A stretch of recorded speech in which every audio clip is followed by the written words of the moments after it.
Hey, everybody. It's Val here. Just wanted to let you know that because of a couple scheduling snafus, we are without our regularly scheduled programming for the month of December. The good news is that we have a episode of Have You Seen that we have not aired yet, where I watched 13 Going on 30 for the very first time. We're going to bring that to you guys today. So we hope you enjoy that. And then we will be off the week of Christmas. And then we'll be back in your feeds in January. So have a great month. Happy holidays. And we'll talk to you soon.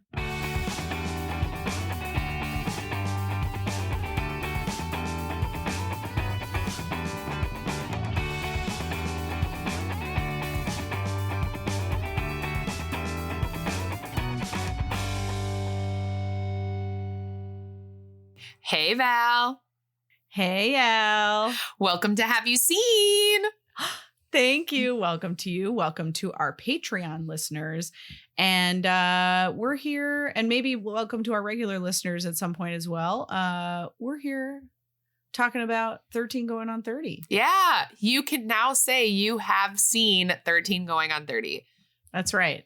So for those who listened to our first inaugural Have You Seen, that featured a film that I had seen that Al had not seen. Correct. Which was A New Hope, Star Wars A New Hope, or as Al puts it, Star Wars. Star Wars. I saw the first Star Wars that was made. Yes. Yes. We had a great time. Mhm. Super fun. And now we turned to the table and we watched 13 Going on 30, which was a movie I'd always meant to see and just never had seen. But Allie is very familiar and loves that movie. I love it. And we had a great time. Yeah, we did. We had so much fun. It was the first time that I hung out with in your new house with all of your stuff in it, because I had seen it when it was empty. That's right. So it was fun. We had a good day. We did. And we hung out with Baby and little had tiny Neil. Al and big old Al. Yes, although she's not very little tiny. She's 10 months old and she's wearing 18 to 24 month jammies. Wow. We can share the nickname Big Al. Yeah. I love it. Yeah, she's the best. Love her. Anyway, back to 13 Going on 30. Just a couple quick businesses. Yes. This came out April 23rd, 2004. And it starred Jennifer Garner as Jenna Rink and Mark Ruffalo as Matt Flamhalf, which is a wonderful name, Mm-hmm. and Judy Greer as Lucy Tom Tom Wyman. Jim Gaffigan is in it as Chris Grandy. So there's and Andy Serkis, of course, is in it as Richard Nealon. So some solid cast there. Susan Egan makes an appearance. So yeah, super fun cast. Brie Larson is in it as a brief sort of cameo type thing. She has one line, I think, in the movie. So yeah, it's very fun, and all of these people are playing parts, except maybe Mark Ruffalo, that I don't normally see them play, or haven't seen them play very much. And that was really fun. Andy Serkis is playing this sort of kind of sleazy, but kind of just nice magazine editor. I think of him as Gollum, as Smeagol in Lord of the Rings, or maybe as the villain in or one of the villains in Marvel's Ultron, or those kinds of things. I don't think of him as something like this. And it was fun to see him play this. And Judy Greer is so funny, and she's great in this movie too. But she normally plays the best friend, not the villain, or the meanie. So it was fun to see her play that. So definitely fun casting and enjoyable. Yeah, this movie is so well cast. It's so good. I love it so much. It's very good. You mentioned 2004, and it was my first PG-13 movie that I saw in a theater. Wow. I wasn't yet 13, but I went with my friend's mom. Wow. So shout out to Jessica Cook and her mom. I think I would have been 11 or 12. April 2004. I was a junior, so I was 17. Wow. Mm-hmm. I love this movie. It was just so fun. Yeah. Watching you watch it and watching you enjoy it. Yes. Because with the have you seen, you never know if they're going to like it. And I feel like we all have that thing where you're like, I'm showing this person who I love, this movie that I love. Pay attention, look, stop looking at your phone. Are you falling asleep? And like, it was just so fun. I'm sure you felt the same way about Star Wars for me, but like, it's just so fun to be like, oh, you do really like this. And it was worth my time, 100%. It was super fun. I'm really glad that it was a great excuse to watch this movie. Because like, I don't get a lot of opportunities right now to watch any movies, but like, I certainly don't get a lot of opportunities to go back and watch something like this. So it was very fun. Great excuse to watch a fun And romp. you never watched it just because it just was never on your radar of like things to watch? Yeah, it just kind of like passed me by. I don't know why I never ended up seeing it. It wasn't like because I had some kind of thing against Jennifer Garner or anything like that. And I love you have like, a big vendetta against Jennifer Garner. huge. Goes back to Elektra. No, I think she's a really cool person. I didn't really like know her very well, at this point in her career. Like I wasn't, like a stan by any means, but like, yeah, it just sort of, I don't know, got by me somehow. Cause like I watched a ton of rom-coms of this like era. Yeah. Like I love the height of the rom-com industry. Yes. Like I miss this kind of movie. And so it was actually really nice to have a new one to watch. Yeah. Because I've watched, like How to Lose a Guy in 10 Days, like 5,000 times. I've watched like all the other ones like so many times.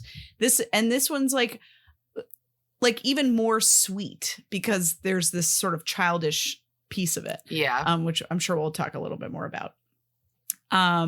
Yeah, it's great. It's lovely. And it has a happy ending, which I also really like. We love. Although I do have to say, I'm going to spoil La La Land for you. So skip ahead by like 10 seconds if you've never seen La La Land. In La La Land, they don't end up together. And that is my favorite part of the movie because they shouldn't have. Correct. If they're not meant to be together, like that's one thing. Yeah. But like obviously these two were meant to be together. I loved that about it. That's fair. That's fair. And I think like that's also a trend, right? Like now I almost just said like a second ago, like it feels like a movie now like isn't believable, quote unquote, if they end up together, if there's a happy ending, because like life doesn't really have happy endings, right? But how cathartic to watch this movie and watch someone make mistakes with their life and then they actually get a do-over. Like people don't get do-overs. And so it's nice to be able to see like a nice movie where something like that actually happens, someone gets to learn from their mistakes and like be a better person. I think that that's just really cool. And something you don't see very often anymore. Absolutely. Hundo P. We kind of just did our first impressions without formally asking for them. Let's now do a couple quotes because I wrote a couple down. I think you wrote a couple down too. And then we can briefly cover the synopsis and then, go from there. Cool. Cool. All right. Al, do you want to go first or do you want me to go first since it was new? Why don't you go first? Okay. Those aren't people, honey. Those are models. In reference to a magazine. Oh, okay. So at one point, this isn't actually a quote per se, but at one point, Mark Ruffalo's character, this definitely would never be in a movie today. He's talking about playing Spin the Bottle, or they were playing like 7 Minutes in Heaven or something, but he literally calls Spin the Bottle Spin the Rapist. And I was like, whoa, like that would not be in a script today. That was wild when he said that. And like, it's a valid criticism of that game. And like, I could absolutely see a person saying that, like especially like of that generation, like a Gen X person, like calling it that, like a jaded Gen Xer. But like, wow, like it caught me off guard. I was like, dang, you don't hear stuff like that anymore. No. Like, unless it's like a dark, like a hard show. Yeah, not like in a rom-com. Right, exactly. Like that like caught me way off guard. And then I just like my favorite, like, or one of my favorite things about this was the set dressing in the house, in her like childhood house. It was so like realistic. Like it felt like every basement, like it felt like my basement growing up. And it felt like every basement I've ever been in my life. Like, you know, she goes at one point, she's in this closet, right? And there's just like shelves with stuff. And like, it's like old sleeping bags and like all the like bedding and like all this crap. And I was just like, yep, we had that exact thing. We had that thing. We had that.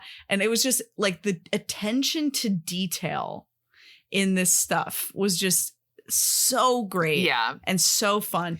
And it was really for like not very much of the movie. And so like the fact that they invested so much in that was really, really cool. It kind of feels like they were doing like scouting of houses and they literally just said, don't move anything in your basement. Yes. We want it exactly how you have it. Yeah, that's exactly what it felt like. Maybe that's what they did. I don't know.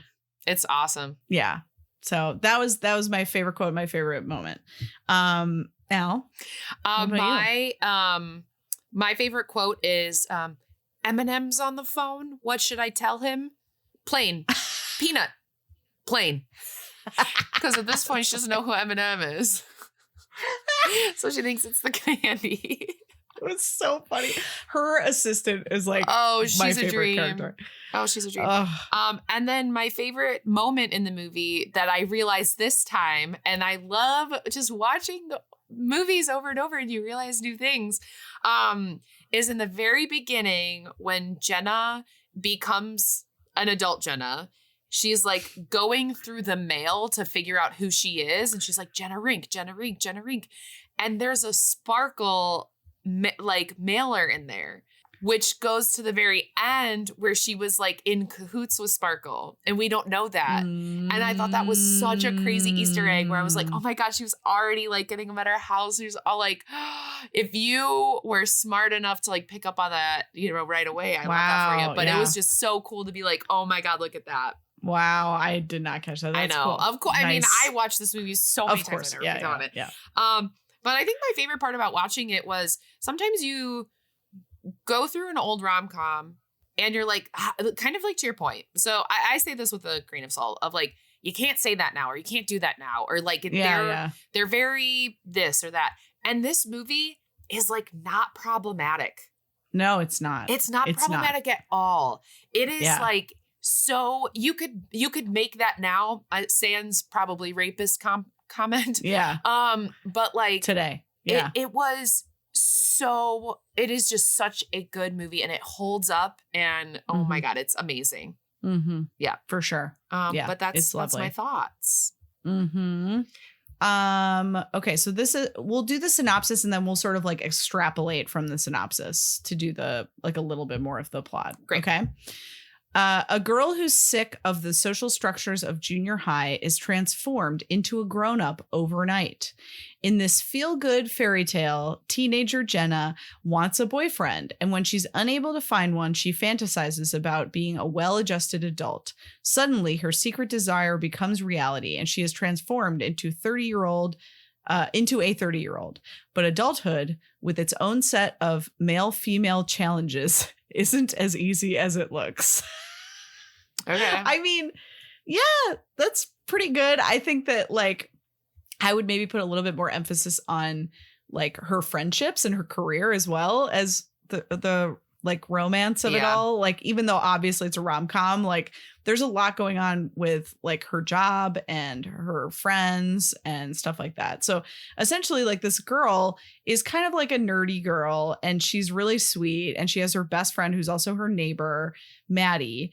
And she's like desperate to be more popular. And that's the only part of it where I was kind of like, why? Like, why? I mean, I guess like every girl kind of wants that, but like she was desperate to be popular. And so she like sold out to like invite these popular girls to her birthday party. Mm-hmm. And then she treats her best friend who is in love with her, Maddie, like absolute garbage. And then wakes up as a 30-year-old because she wishes that she was an adult, because she gets embarrassed in front of these cool girls. Yeah. And she wakes up, she's an adult. And one thing I really appreciated about this, because like for anyone who's ever seen the movie Big, which is from and you brought this up too. Yes, yes. So Big is like I think it's from like the late 80s or somewhere around there. And it like my dad loves this movie, so I've seen Big like a bajillion times, and it's Tom Hanks. It's great, but the premise of it is kind of similar, but way more problematic. So a child, he eventually is like in a physical relationship with an adult, but he is 11. Like he's 11 years old. Like it's very weird if you think about it too much. Yeah. Whereas like this one, it's still technically kind of that. Like she doesn't remember anything after being 13 years old, like after her birthday party. However, she has actually lived an entire life. Like she is an actual adult. She's not a child. And so like it's still, there's still like moments where it's like, should this like 13-year-old girl be seeing her adult boyfriend nude? You know, like, I don't know. There's, you know, it's a little questionable, but it's less weird because she like was an adult the day before. Like, it's not like she built this relationship with this guy as a child. She was dating him because she was an adult. But anyway, she wakes up and she finds that she is kind of a see you next Tuesday. She sucks. She's cutthroat. She's best friends with that popular girl from middle school who treated her like garbage. And she treats everyone around her like they're the help. She's dating this like buffoon of a boyfriend who's like a professional hockey player. And she is sort of, not surprisingly, shocked and terrified by the situation that she has now found herself in. And so she seeks out her best friend, Maddie, who she hasn't seen in reality. In this reality, she has not seen him since high school, like since they graduated, and she hasn't really spoken to him since her birthday party when she went to sleep and then woke up in this body. So for her, she saw him 2 minutes ago. For him, he has all this sort of unresolved baggage with her. And she, like, just by her sheer nature as like a pure 13-year-old sort of breaks through his anger and frustration with her. And like, she also then, that infuses the way she treats her coworkers and her parents. Like, her parents, yes, who she has not visited in years, apparently. And like all of this stuff. And like, it's just really cool, like seeing someone who like turned their own light off for some stupid reason, like have an opportunity to shine their light again and like apply it to these situations, because like they would never be in these situations if it hadn't have been for turning the light off in the first place. So it's just kind of a unique, interesting situation. And essentially, Maddie is engaged, but is falling back in love with her because she's lovely, of course. And she is sort of achieving at work in a way that she wasn't before.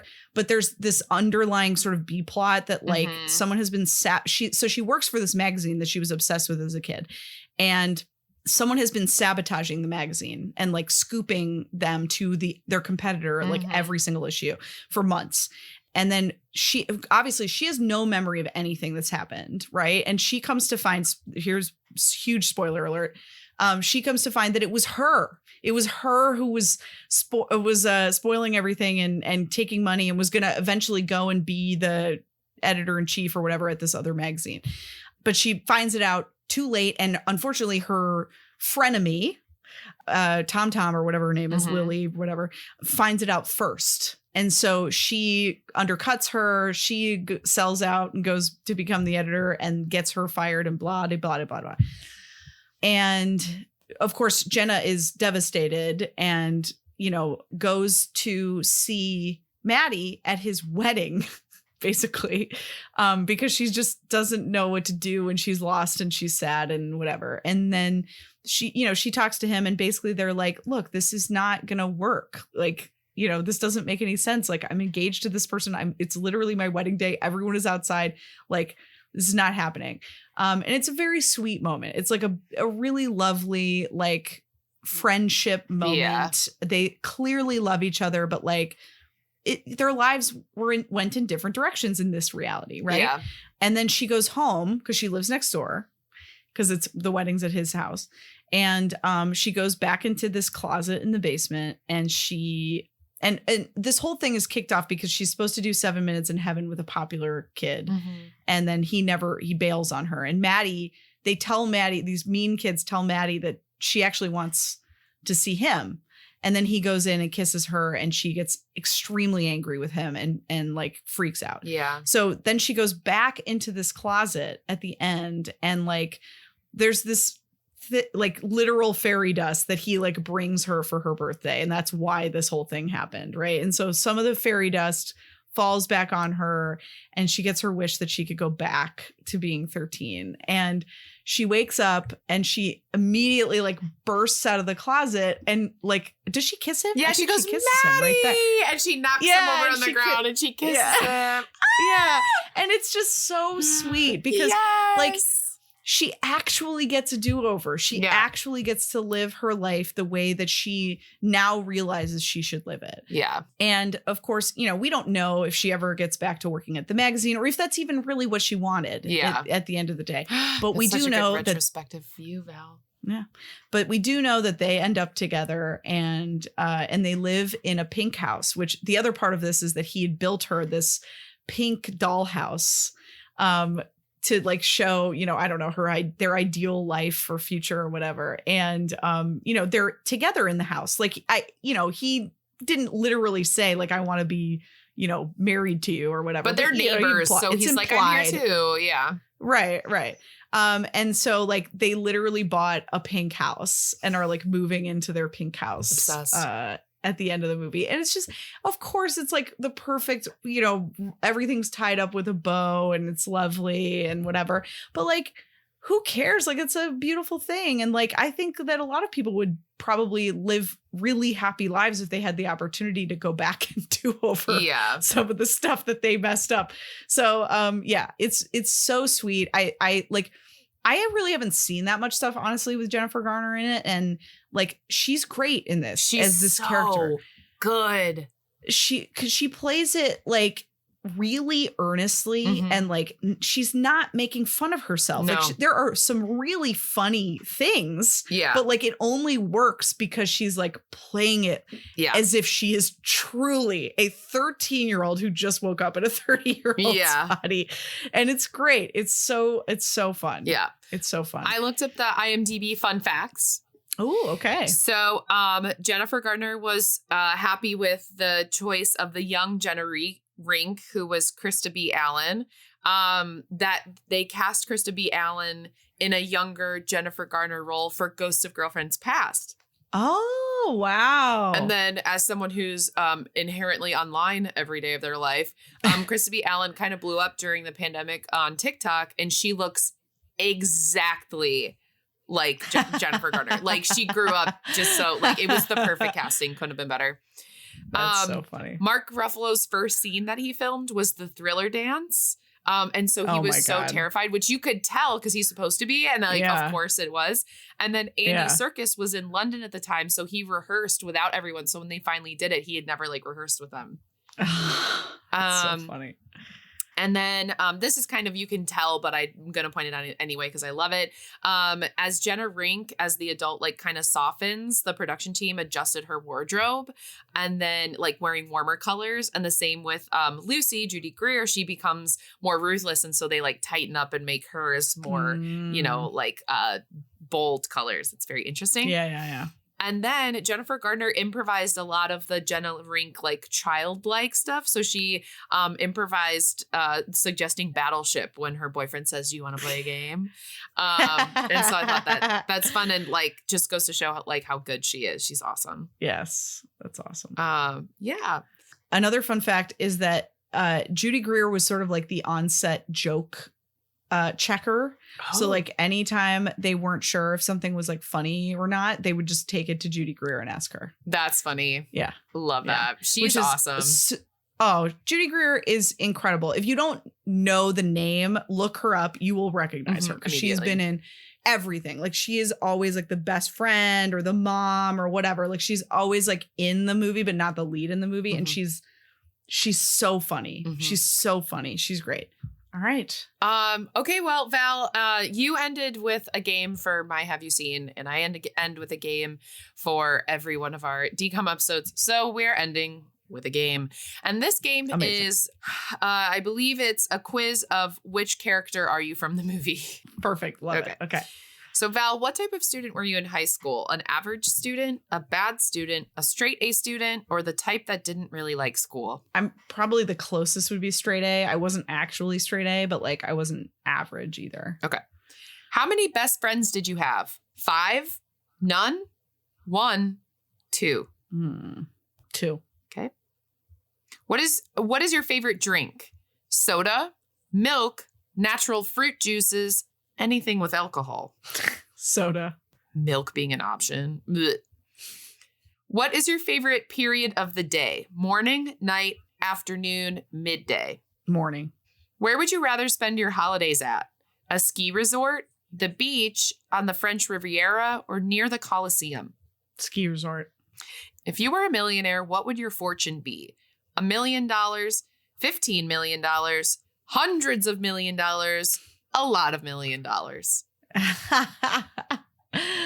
I mean, what kind of question is that? I don't know. Obviously, I just picked the quiz. I mean, okay, I guess $15 million. Yeah, you want to be a little respectable, you know? Yeah. Okay. What is your dream job? Policeman, makeup artist, teacher, psychiatrist? Out of those options, probably psychiatrist. Do you have a hobby? Yes, no, don't need one, don't have time. I guess you could call improv a hobby. I would say so. What do you normally do for fun? You go out, you read, you play video games, you work out. Out of those options, I guess I read. What is your favorite color? You've got no preferences. Pink, sparkling colors, or black? I've got no preference because I don't like any of those other ones. All right. Your result is you are Matt Flamhalf. Yay! That's what I wanted. You are kind at heart, a bit naive, but all you want is to meet the right person for you. You are a passionate person and a great romantic. Women love you too, but they never seem to stay too long by your side. Well, I guess that's true. That is true. Congrats, Val. I love that. You're Matt. And Mark Ruffalo's hot, so hot. I'll take it. Yeah. Well, Val, this was a fun Have You Seen? This was such a fun Have You Seen. Thank you for sharing this movie with me. Of course. I'm so glad that you liked it, and I can't wait to rewatch it again in like a week. It's on my list of rewatch. Like, it's like, what do I want to watch? And you scroll through and then you see it and you're like, oh yeah, actually, I really want to rewatch that. I'll definitely rewatch it at some point. It's Good. lovely. We can have it be Alice's first PG-13 movie with the two of us. Great. Perfect. Love it. Okay. All right. Well, Val, we don't know what we're watching next, so we're not going to say it. But No. This has been Have You Seen? Yes, it has. Like, subscribe. Okay. Love you. Bye. Love you. Bye. Bye, Val. Bye, Al. This podcast was produced by me, And me. and it was edited by me. The music was composed by Michael McNally. You can find us online at thetridentnetwork.com/dcommentaries-pod. And you can find us on Instagram and TikTok at dcommentaries. D-Commentaries is a part of the Trident Network. To learn more about our videos, live shows, and other podcasts, please visit thetridentnetwork.com. Disney Channel original movies. Damn it, Allie.